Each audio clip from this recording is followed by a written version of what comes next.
The recommended dietary allowance for our food and supplements is contributing to disease.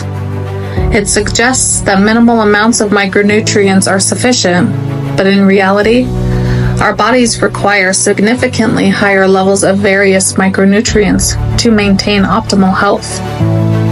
The RDA is normalizing a state of deficiency that leads to disease, but disease is profitable, and the last thing the healthcare industry wants is to cure it.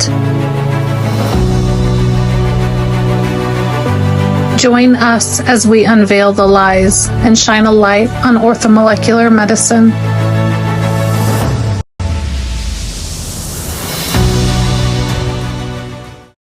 What causes all disease is having an excessive amount of oxidation among your biomolecules relative to their normal state of reduction. So oxidation is when a molecule loses electrons, and then it's in an oxidized state.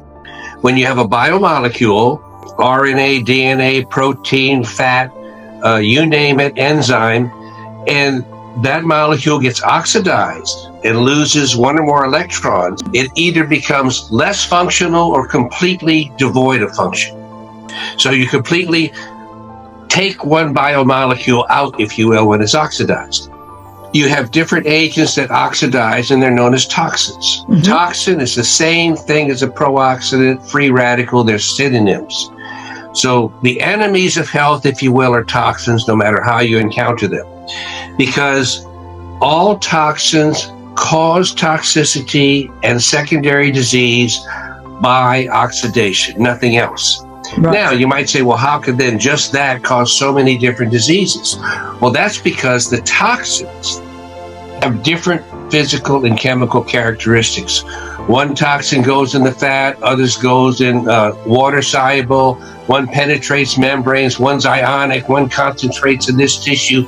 That gives you a variety of clinical disease because different areas and different biomolecules are being concentrated to varying in different degrees throughout the body.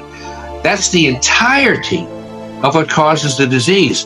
So when we hear this idea that oxidation causes disease, well, yes, that's true, but it's much more accurate to say oxidation is disease. Most vitamin C research has used low doses, inadequate doses, and obviously these experiments are being set up to fail. Low doses do not get clinical results. That's all there is to it. I don't think it's a matter of medicine. I think it's a matter of chemistry. I think that if you put in enough of these electrons from these doses of ascorbic acid, that it will neutralize the free radicals and take away the symptoms.